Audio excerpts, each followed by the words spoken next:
الحمد للہ رب العالمین والصلاة والسلام على سید المرسلین وعلى آلہ وصحبہ ومن تبعهم بإحسان إلى يوم الدین. اما بعد فاعوذ باللہ من الشیطان الرجیم. بسم اللہ الرحمن الرحیم. واعبدوا اللہ ولا تشرکوا به شیئا وبالوالدین احسانا وبذی القربى. وقال النبی صلی اللہ علیہ وسلم من سره ان يبسط له في الرزق او ينسأ له في اثره فليصل رحمه او كما قال رسول اللہ صلی اللہ علیہ وسلم. میرے محترم بھائیوں اور دوستوں، قرآن کریم کی کئی آیات میں اللہ تعالیٰ نے اپنی عبادت کے بعد والدین کے ساتھ حسن سلوک کا ذکر فرمایا. یعنی اپنے حق کے ذکر کرنے کے بعد فوراً والدین کے ساتھ حسن سلوک کا ذکر فرمایا، اور والدین کے بعد والدین سے حسن سلوک کے فوراً بعد قریبی رشتہ داروں سے حسن سلوک کا ذکر ہے. جیسے کہ سورہ نساء کی یہ جو میں نے آیت پڑھی ہے، اس میں 10 حقوق کا ذکر ہے. فرمایا کہ اللہ کی عبادت کرو اور اس کے ساتھ کسی کو شریک نہ کرو، والدین کے ساتھ حسن سلوک کرو، اور پھر فرمایا کہ قریبی جو رشتہ دار ہیں ان کے ساتھ حسن سلوک کرو. اسی طریقے سے سورہ بقرہ کی دوسری آیت ہے وَإِذْ أَخَذْنَا مِيثَاقَ بَنِي إِسْرَائِيلَ لَا تَعْبُدُونَ إِلَّا اللَّهَ وَبِالْوَالِدَيْنِ إِحْسَانًا وَبِذِي الْقُرْبَى. ہم نے بنی اسرائیل سے بھی یہ عہد لیا تھا کہ تم اللہ کے سوا کسی کی عبادت مت کرنا، اور والدین کے ساتھ حسن سلوک کرنا، اور قریبی رشتہ داروں کے ساتھ حسن سلوک کرنا. تو بنی اسرائیل سے جو عہد لیا اس میں بھی والدین سے حسن سلوک کے فوری بعد قریبی رشتہ داروں سے حسن سلوک. اور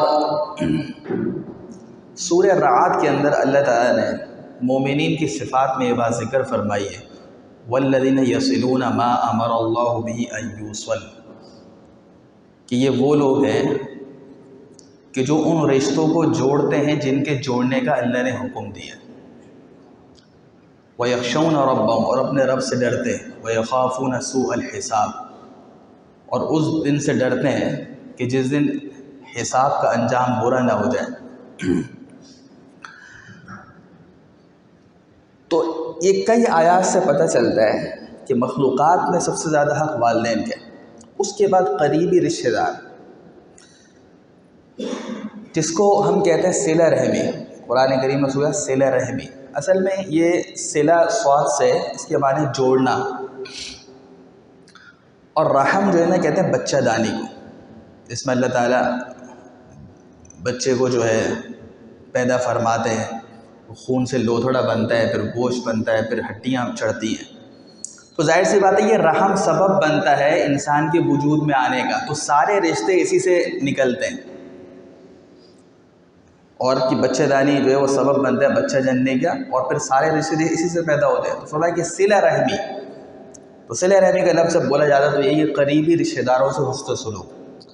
علماء کا اس بات پر اجماع ہے، اتفاق ہے کہ قریبی رشتہ دار جن کو خونی رشتے کہتے ہیں، بلڈ ریلیشن جس کے ساتھ خونی رشتے، ان کے ساتھ حسن سلوک کرنا یہ واجب ہے. اور ان سے قطع رحمی کرنا، یعنی ان سے رشتہ توڑ دینا یا ان کے ساتھ برا سلوک کرنا، یہ شرعاً ناجائز اور حرام ہے. اب قریبی رشتے کیا ہیں؟ اب آپ والد کی طرف سے دیکھیں تو دیکھیں اس میں جو ہے اپنے بہن بھائی بھی ہیں، سگے بہن بھائی، ٹھیک ہے، اور باپ شریک بہن بھائی بھی ہیں، ماں شریک بہن بھائی بھی ہیں.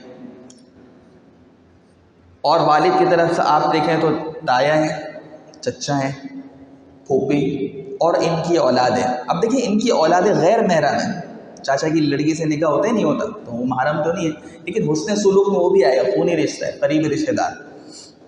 اور والدہ کی طرف سے دیکھتے ہیں تو ماموں، خالہ اور ان کی اولاد، یہ جو خونی رشتے ہیں ان کا بہت حق ہے ہمارے اوپر۔ اور جیسے میں نے عرض کی کئی آیات میں اللہ تعالیٰ نے والدین کے ساتھ حسن سلوک کے فوراً بعد کیا قریبی رشتہ داروں سے حسن سلوک۔ لیکن جب ہم کہتے ہیں کہ صلہ رحمی کرو، قریبی رشتہ داروں سے حسن سلوک کرو، تو اس میں دو باتوں کا اہتمام بہت ضروری ہے۔ ایک تو یہ ہے حسن سلوک کا مطلب یہ ہے کہ ان سے ملاقات کرتے رہنا، حال احوال پوچھتے رہنا۔ علماء نے یہ بات لکھی جو یہ قریبی رشتے دار جن کے بارے میں نے عرض کیا ہے کہ ہفتے میں ایک دن ملاقات کر لیجیے، ورنہ کم از کم مہینے میں ایک بار۔ اور جو دور ہیں، دوسرے شہر میں یا دوسرے ملک میں رہتے ہیں، تو فون پہ رابطہ ان سے ضروری ہے، ان کا حال احوال لیتے رہیں۔ بیمار ہو جائیں تو ان کی عیادت کر لینا، دور ہیں تو فون پر خیریت معلوم کر لینا، کسی کا انتقال ہو جائے تو تعزیت کر لینا، ہر دکھ سکھ میں شریک ہونا، یہ قریبی رشتہ داروں کا ہمارے اوپر حق ہے۔ حضور اکرم صلی اللہ علیہ وسلم کی جب سیرت پر ہم نظر ڈالتے ہیں تو آپ کی بنیادی صفات کے اندر یہ صفت نظر آتی ہے۔ اسی وجہ سے جب پہلی وحی نازل ہوئی ہے اور حضور اکرم صلی اللہ علیہ وسلم پر جو ہے وہ ہیبت طاری ہو گئی کیونکہ اللہ کا کلام اترا، تو حضرت خدیجہ رضی اللہ تعالیٰ نے جن الفاظ سے تسلی دی اس پہ ذرا غور کریں۔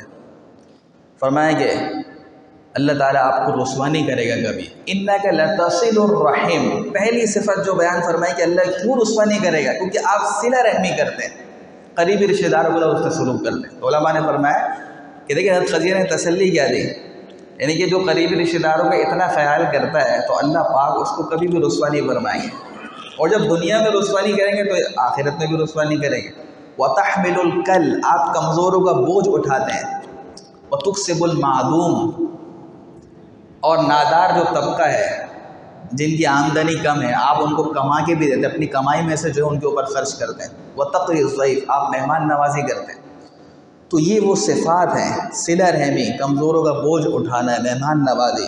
خدیجہ رضی اللہ تعالیٰ نے تسلی دی کہ اللہ تعالیٰ آپ کو کبھی بھی رسوا نہیں کرے کیونکہ آپ ان صفات سے آراستہ ہیں۔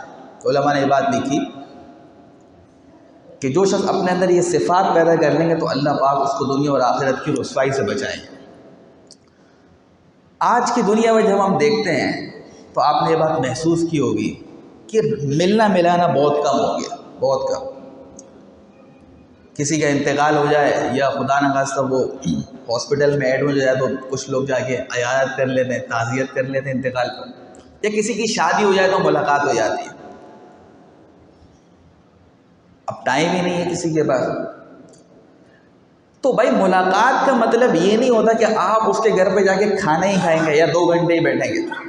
ہمارے اندر تکلفات بہت ہیں، یہ سوچتے ہیں یار مہنگائی اتنی ہوگی کہ فلاں شخص گھر پہ آئے گا تو کھانا ہی کھائے گا، تو اگر کھا لیا تو کیا ہوگی، انشاءاللہ اس سے بھی آپ کے رزق میں برکت ہوگی۔ لیکن یہ بات میں عرض کر رہا ہوں کہ ملاقات کا یہ مفہوم نہیں ہے کہ بھائی کوئی شخص ہمارے گھر پر آئے 2 گھنٹے بیٹھے کھانا کھائے یا ہم اس کے گھر جائیں تو طویل وقت گزاریں۔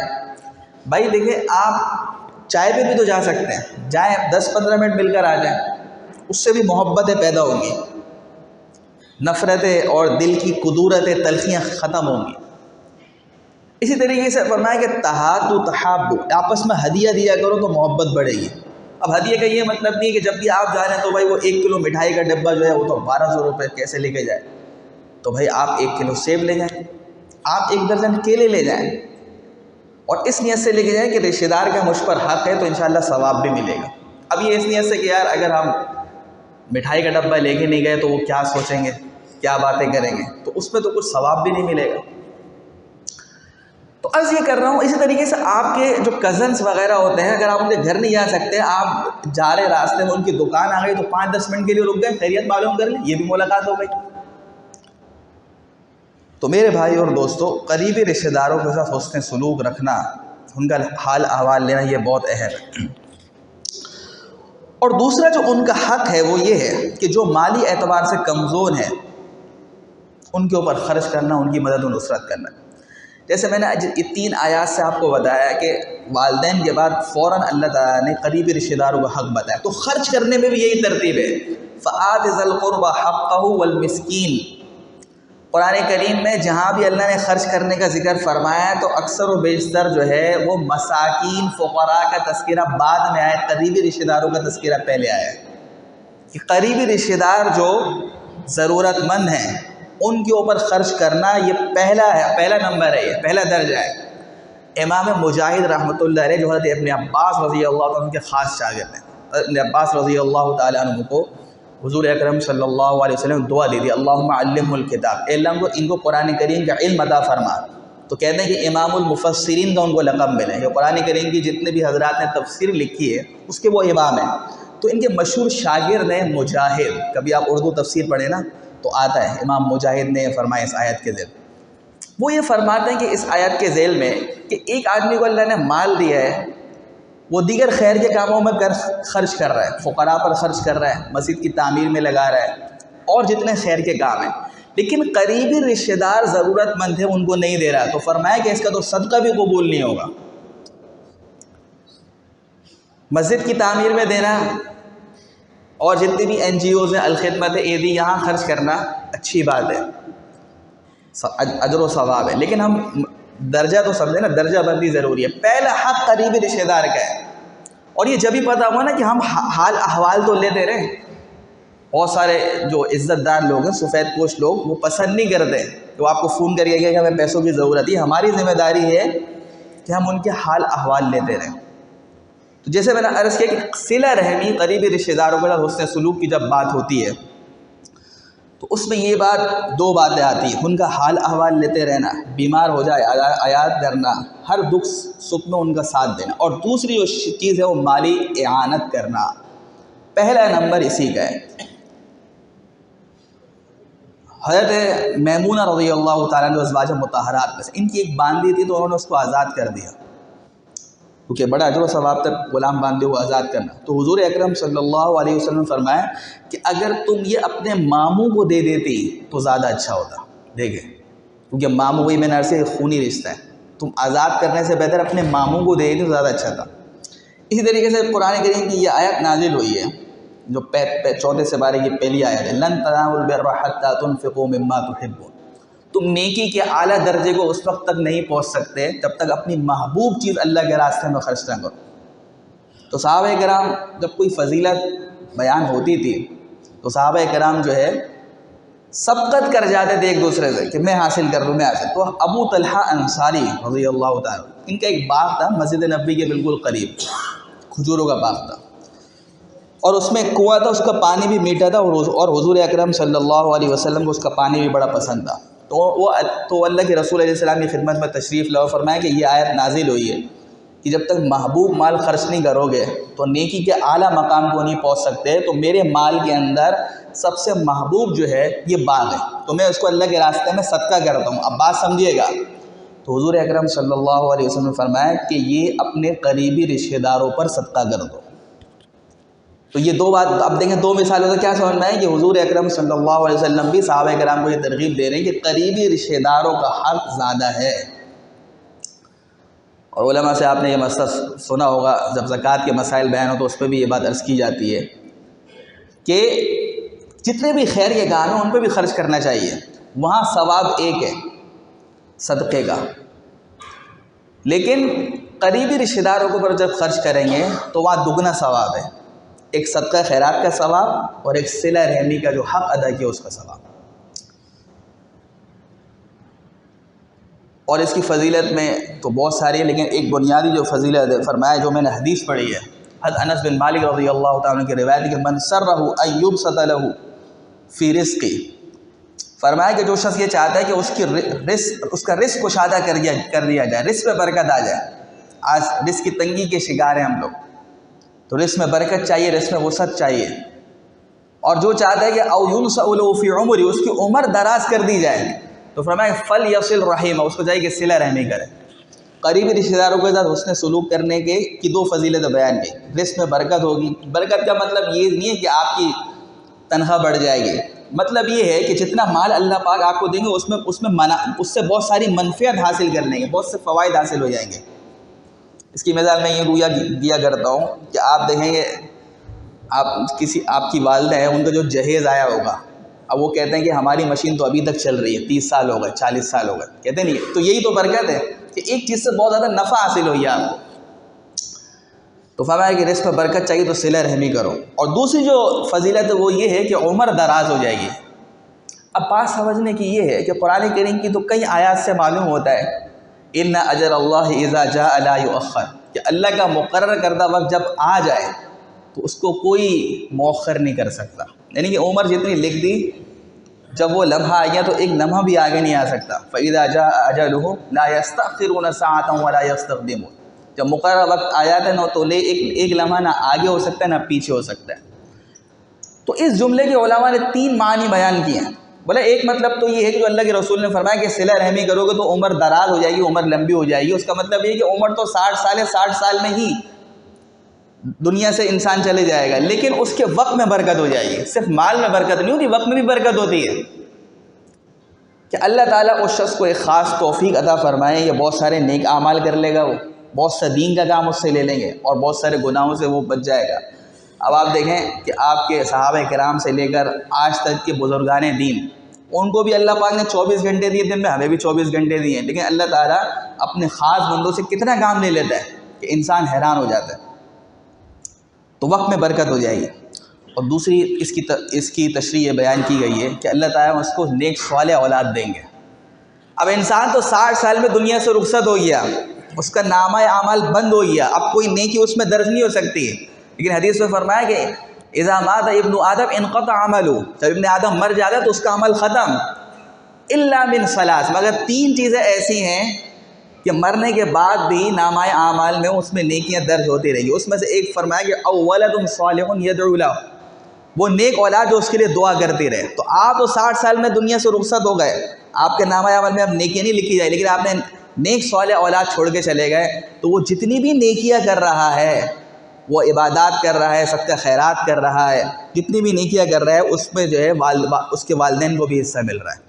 تو فرمایا کہ جو صلہ رحمی کرے گا تو عمر دراز ہونے کا مطلب یہی ہے، کیونکہ جب آدمی لمبی عمر چاہ رہا ہے تو اگر وہ نیک ہے تو اس کا فائدہ یہی ہے نا، جتنی مہلت ملے گی اتنی اعمال زیادہ کر لے گا. تو اگرچہ اس کی موت تو مقرر وقت پر آ جائے گی، لیکن اس کے بدلے میں جو اس کی نیک اولاد پیچھے چھوڑ کے گئی تو وہ جتنا بھی اجر و ثواب والے کام کرے گی، اعمال صالحہ کرے گی، اس کا اجر و ثواب والدین کو بھی ملے گا. اور تیسری اس کا مطلب یہ بیان کی کہ نیک نامی ہوگی، لوگ اس کو اچھے الفاظ میں یاد رکھیں گے. کہتے نہیں کہ یار وہ بڑا بندہ بڑا ملنسار تھا، بڑا خیال رکھنے والے تھا. تو یہ لوگ ایسے تو نہیں کہتے، لوگ ویسے بھی آج کل لوگ تعریف کے اندر بخل سے کام لیتے ہیں. تو میرے بھائی اور دوستو، ساری باتوں کا خلاصہ یہ ہوا کہ قرآن کریم اور احادیث نبویہ سے یہ پتہ چلتا ہے کہ والدین سے حسن سلوک کے بعد سب سے پہلا جو درجہ ہے وہ قریبی خونی رشتوں کا ہے. یہ بہت اہم ہے. اور اس میں نے بتا دیا کہ ان کا حال احوال لیتے رہنا، ہر دکھ سکھ میں ان کے ساتھ شریک ہونا، اور جو ہے مالی ضرورت کے وقت ان کی مالی اعانت کرنا، یہ ان کا ہمارے اوپر حق ہے. اور حضور اکرم صلی اللہ علیہ وسلم نے فرمایا کہ جو شخص یہ چاہتا ہے کہ اس کے رزق میں برکت ہو جائے اور اس کی عمر دراز ہو جائے تو اس کو چاہیے کہ صلہ رحمی کرے. اللہ تعالیٰ ان باتوں کو سمجھنے، اس پر عمل کی توفیق عطا فرمائے. وآخر دعوانا الحمد للہ رب العالمین.